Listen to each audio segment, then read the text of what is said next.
और उस रोजगार के कारण से उन लोगों ने कितने दिल्ली के MLA ex MLA x MP ठीक তেনেকুৱা আমাৰ মাজত অসম চৰকাৰৰ আমাৰ মন্ত্ৰী আৰু ভাৰতীয় জনতা পাৰ্টি অসম প্ৰদেশৰ সেক্ৰেটাৰী আৰু পূব কাৰ্বি আংলং ভাৰতীয় জনতা পাৰ্টি নৰেন্দ্ৰ মোদী নেতৃত্বত 2014 চনৰ পৰা আজি 9 বছৰ আজি পাৰ হ'ল।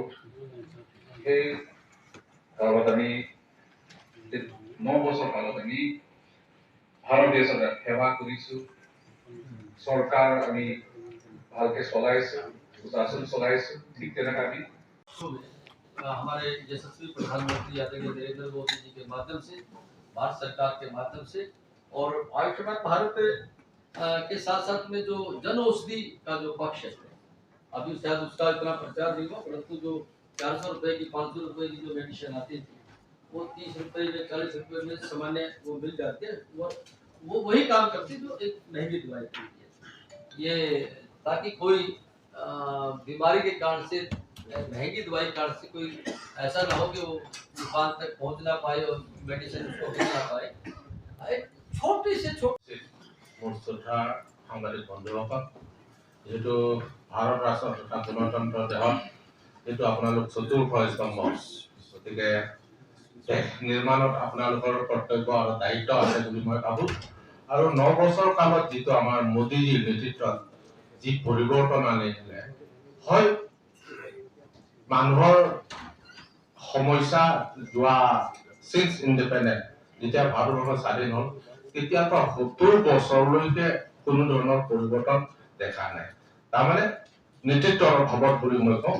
কিন্তু নৰেন্দ্ৰ মোদী 2014 পৰা আজিলৈকে যিটো 9 বছৰ কৰি দিলে, গতিকে ইয়াত আমি চাব লাগিব আমাৰ অৰ্থনৈতিক অৱস্থা তেতিয়া কি আছিল আৰু আজি কি, এই কথা আমি লক্ষ্য কৰিব লাগে।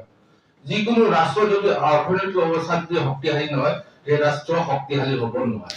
গতিকে আজি গোটেই বিশ্বত গম পালে যে ইট ইজ ব্ৰাইট ষ্টাৰ, যিটো ভাৰতৰ যিটো ইকনমিক গ্ৰোথ আৰু ভাৰতৰ জিডিপি 7.2% যে growth, it is a surprising everybody. গোটেই বিশ্বত এইটো সাৰপ্ৰাইজ কৰিলে। আজিৰ দিনত ফাইনেন্সিয়েল 2023 আমাৰ জিডিপি গ্ৰোথ হৈছে 7.2। ঠিক তেনেকৈ এট প্ৰেজেন্ট আমাৰ ইকনমিক পজিশন গোটেই 3.3 ট্ৰিলিয়ন ডলাৰ। গতিকে আমি অৰ্থনৈতিক দিশৰ পৰা চাব লাগিব। গতিকে মই ভাবো যে নৰেন্দ্ৰ মোদীৰ যিটো নেতৃত্ব দিছে, যে সেলফ ৰিলায়েন্স আত্মনিৰ্ভৰ ভাৰত দেশলৈ আমি গৈ আছো। আৰু ইয়াৰ লগতে চাব লাগিব যিটো মানে ৰিজনেলৰ বহুতো ৰাজনৈতিক সমস্যা, যিটো আমাৰ ৰহান ডাঙৰীয়া ক'লে, আমাৰ এই ডাঙৰীয়া ক'লে যে অট'নমাছ ষ্টেট বিষয়ে আপোনালোকে কি চিন্তা কৰে। গতিকে এই বিষয়ত মই সাংসদ হিচাপে ভাৰতীয় জনতা পাৰ্টিৰ হয় কেণ্ডিডেট হ'ল, মোক যেহেতু ভাৰত কাৰ্বি আংলং আৰু ৱেষ্ট কাৰ্বি আংলং আৰু ডিমাচা ৰাজ্যে মোক কৰিছে। গতিকে এই বিষয়ে মই পাৰ্লিয়ামেণ্টত উত্থাপন কৰিছো আৰু এতিয়ালৈকে লাষ্ট সেশনলৈকে মই এই বিষয়ৰ ওপৰত প্ৰাইভেট মেম্বাৰ বিল মই ব্যৱস্থা মানে এইটো তৈয়াৰ কৰা হৈছে, মই প্ৰস্তাৱটো দিম আৰু এইটো আমাৰ সাংবাদিকে কৰিব। এতিয়া ভাৰতীয় জনতা পাৰ্টি ইয়াত কোনো ক'বলগীয়া নাই, যিহেতু ৰাজ্যিক সমিতি ফালৰ পৰা এদিন আমি গুৱাহাটীত বহি, যেতিয়া আমাৰ বৰ্তমান সন্মানীয় মন্ত্ৰী ৰঞ্জিত কুমাৰ দাস তেখেত আছিলে সভাপতি অসম প্ৰদেশৰ, গতিকে তেখেতৰ লগত গোটেই দিন আলোচনা কৰোঁ যে পাৰ্টি ফালৰ পৰা ভাৰতীয় জনতা পাৰ্টি ফালৰ ইয়াত কোনো ঘূৰাই নাই বুলি তেওঁলোকে স্পষ্ট কৰি দিয়া হ'ল। গতিকে আমাৰ এই যিটো ৰাজনৈতিক দাবী, এইটো আমি দাবী কৰি থাকিম আৰু আমাৰ বিশ্বাস আছে যে আৰ্টিকল 244 যেহেতু ভাৰতৰ ভিতৰত আছে, এইটো এদিন পাব, আমাৰ বিশ্বাস আছে। আৰু বিশেষকৈ নৰেন্দ্ৰ মোদীৰ ওপৰত যেহেতু মোদী মুমকিন হে বুলি কয়। এতিয়া চাওক আপোনালোকে ভাৰতৰ সংবিধানত সিন্স স্বাধীন পোৱাৰ পিছত যে আৰ্টিকল 370 কথাটো, যে যোৱা 70 বছৰে কোনো এটা চৰকাৰ, কোনো এজন প্ৰধানমন্ত্ৰীয়ে এই বিষয়ে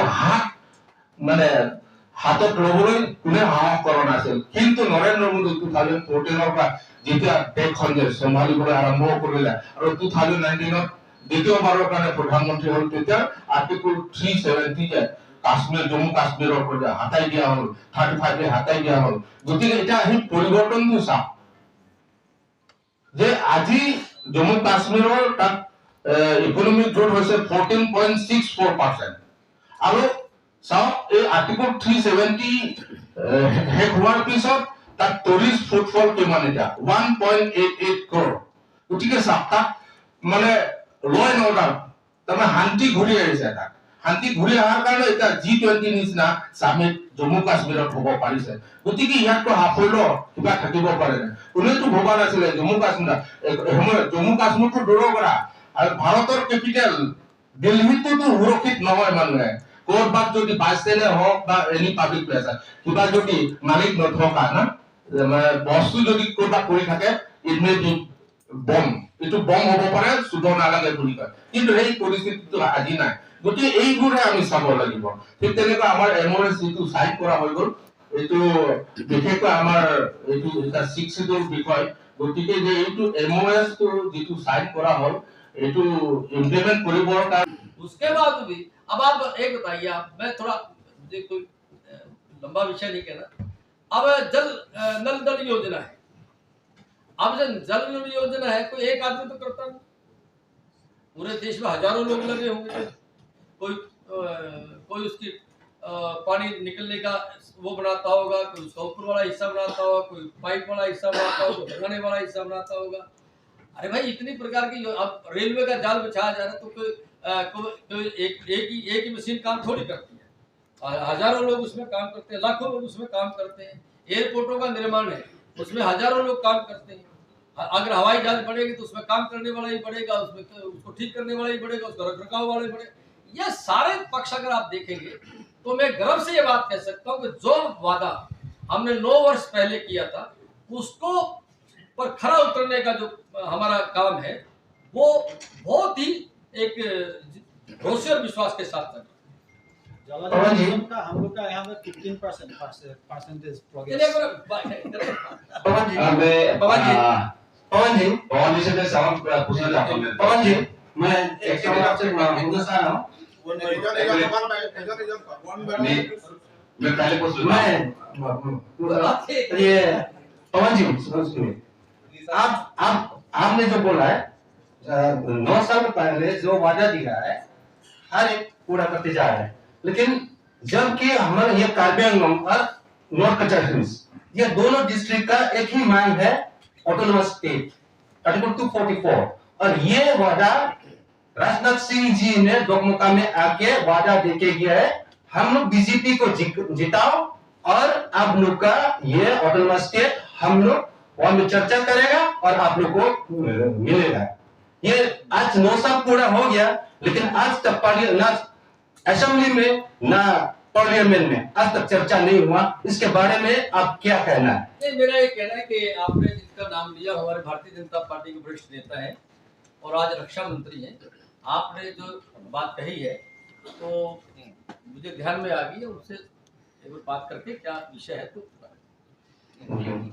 मेरा एक सवाल है कि कार्बी आंगलॉन्ग में एक समय बहुत एक संतरापड़ी चलता था और अभी सबके साथ केंद्रीय सरकार, राज्य सरकार उन लोगों के बीच में बातचीत भी हो चुकी है और MOS भी हो चुके हैं। ये MOS कब इम्प्लीमेंट होंगे?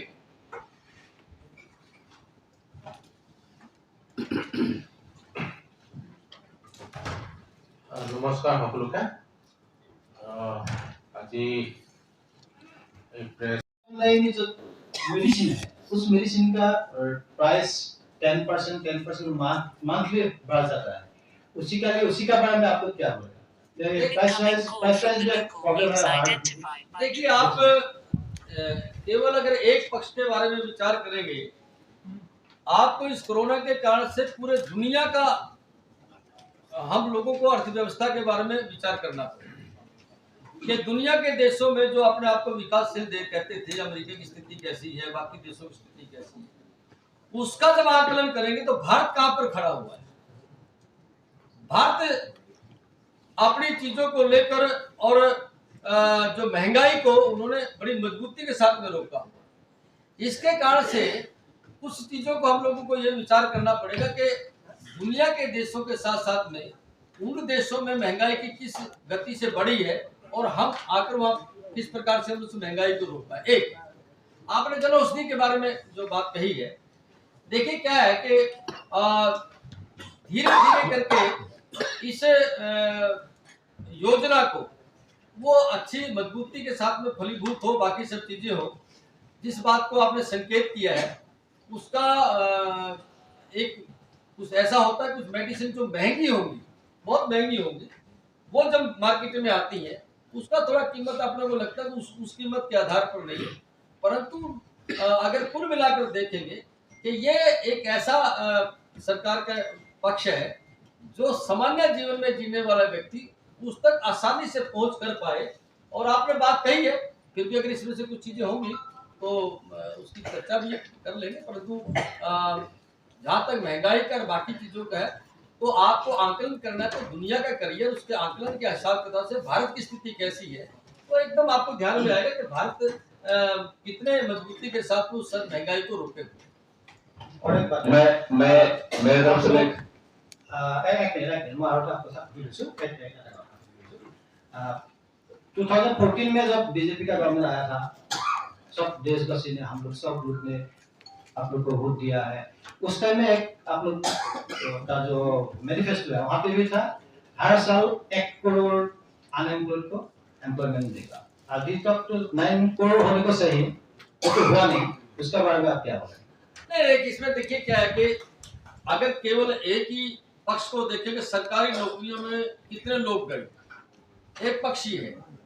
अगर पूरे देश में देखेंगे कि लोगों ने अपने रोजगार के माध्यम से अपने पैरों पर लोग कितने लोगों को अपने परिवार के साथ में आर्थिक दृष्टि से काम करने के लिए अपने यहाँ पर रखा है, इनका सबका अगर आप आंकलन करेंगे तो इसमें से आपको और मुझे ध्यान में आएगा कि प्रधानमंत्री ऋण योजना के माध्यम से कितने ही परिवारों में, मैं कल परसों सिलचर में तो मुझे दो लोग ऐसे मिले जो प्रधानमंत्री ऋण योजना के माध्यम से, जिनको उन्होंने, एक ने हार्डवेयर का काम किया हुआ था, एक ने फैक्ट्री लगाई हुई। उन्होंने कहा कि हमने जो है ना 12 लोगों को, 15 लोगों को काम किया है।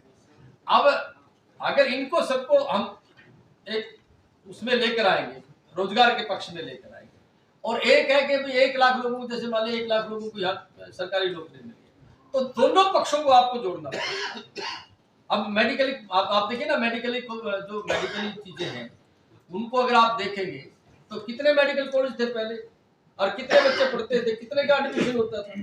अब सांसद साहब मंगवाया जाता था, भारत सब जगह निर्यात करने के साथ साथ में हम कई बार अपने देश के बारे में अनेक प्रकार की गौरव गाथाएं की चर्चा करते हैं समय पर, परंतु आप इन 9 वर्षों में अनुभव करेंगे कि जहाँ तिरंगा का सम्मान पूरे देश के अंदर, अभी 15 अगस्त को भी आपने अनुभव किया होगा, हमने तिरंगा लगाया, लेकिन ये तिरंगा जो है ना केवल भारत में नहीं है, आज दुनिया के देशों में जब यूक्रेन आगे इस प्रकार की हमारे देश के बारे में जो हमारी जो पहचान है, हमारी जो ताकत है, हमारी जो तिरंगा के जो हम जो सम्मान करते हैं, पूरे दुनिया में इस प्रकार का उसको किया, उसका परिणाम भी आपने अनुभव किया होगा।